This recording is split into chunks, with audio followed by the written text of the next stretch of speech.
Hello everyone, अस्सलाम वालेकुम। जैसा कि हमने लास्ट वीडियो में देखा कि गाइडेंस बहुत ज़्यादा ज़रूरी है, तो यहाँ पे हम इंग्लिश से रिलेटेड चीज़ों को स्टार्ट कर रहे हैं।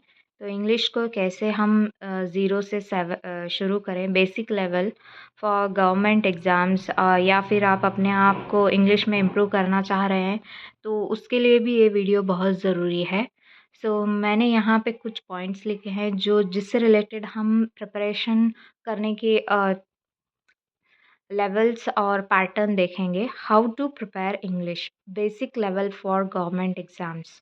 जो बेसिक लेवल से हमें कैसे स्टार्ट करना है, तो वो यहाँ पे देखेंगे। कौन कौन से एग्ज़ाम के लिए है ये हेल्प होगा। टीईटी हो गया आपका, state TET, central TET, SSC, PRT teacher के लिए, TGT, PGT, NET, SET, KS, IAS, सभी एग्ज़ाम्स के लिए इंग्लिश तो इम्पॉर्टेंट है ही, बिकॉज़ बेसिक इंग्लिश तो हर एग्ज़ाम में पूछा जाता है। तो उसको हम कैसे प्रिपेयर करें? आप अगर एक सब्जेक्ट के लिए प्रिपेयर कर रहे हैं तो वो सारे सब्जेक्ट्स के लिए एप्लीकेबल होगा, क्योंकि बेसिक इंग्लिश तो हर एग्ज़ाम में हमें पूछा जाता है। तो सबसे पहले यहाँ पे मैंने लिखा है लैंग्वेज। कोई भी लैंग्वेज हो, ज़रूरी नहीं ये पैटर्न सिर्फ इंग्लिश में होगा, ये कोई भी ज़बान में आप सीख सकते हैं यही पैटर्न को आप यूज़ करके। तो यहाँ पे मैंने लिखा है फर्स्ट लैंग्वेज। तो लैंग्वेज को कैसे सीखा जाता है, बोलना अलग चीज़ है, लिखना पढ़ना सीखना अलग चीज़ है। तो यहाँ पे सबसे पहले हम शुरू करते हैं अल्फ़ाबेट। तो ये इसका बेसिक स्ट्रक्चर है। अल्फ़ाबेट कितने हैं, कैसे हैं, like in English alphabet there are 26 alphabet. तो यहाँ पे 26 अल्फ़ाबेट है ए टू ज़ी।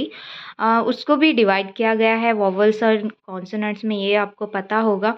इतना बेसिक लेवल तो हम सभी जानते हैं। तो ये मैंने फिर से यहीं से क्यों शुरू किया कि इसका स्ट्रक्चर कैसे बनता जाता है। That's why I have written here alphabet. Next उसके बाद बनता है 2-3 लेटर मिला के एक वर्ड। तो वर्ड्स हमें सीखना बहुत ज़रूरी है। और नेक्स्ट उसके बाद होता है सेंटेंस। जब हम इतना सब सीखते हैं तो सेंटेंस को कैसे फ्रेम किया जाता है वो आएगा पार्ट्स ऑफ स्पीच में। तो ये बहुत ही बेसिक लेवल है। पार्ट्स ऑफ स्पीच में इन डेप्थ हमें बहुत जाना पड़ेगा, then only we can crack the exam. Next tenses. अगर हमें पार्ट्स ऑफ स्पीच ही सही से पता नहीं है तो हम टेंसेस में गलती ज़रूर करेंगे, तो इसीलिए पार्ट्स ऑफ स्पीच का अच्छे से जानना बहुत ज़रूरी है। टेंसेस, उसके बाद हो जाएगा direct indirect speech, question tag, negative positive, degrees, सभी चीज़ें हम वन बाय वन प्रिपेयर करेंगे। तो ये यहाँ पे है, तो आगे देखते हैं। Parts of speech, word, sentence वगैरह सीखने के बाद ये 4 स्किल बहुत इम्पॉर्टेंट हैं और यही सीक्वेंस में एग्ज़ाम में भी हमें कई बार पूछा गया है।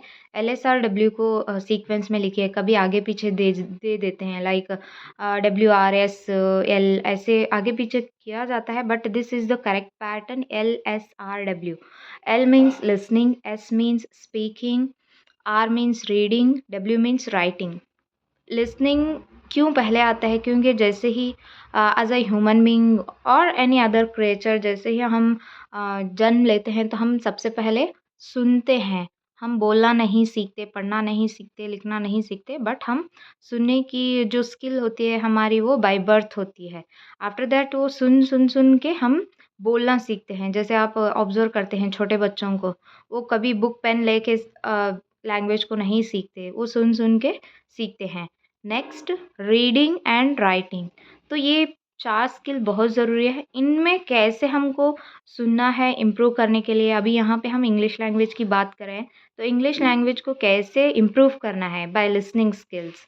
तो लिसनिंग स्किल्स क्या हैं और स्पीकिंग स्किल्स क्या है, रीडिंग स्किल्स क्या हैं, राइटिंग स्किल्स क्या है, हम वो भी देखेंगे। तो आई होप ये आपको वीडियो समझ आई होगी। Thank you. For more videos do like, share, subscribe और कमेंट करना ना भूलें। Thank you.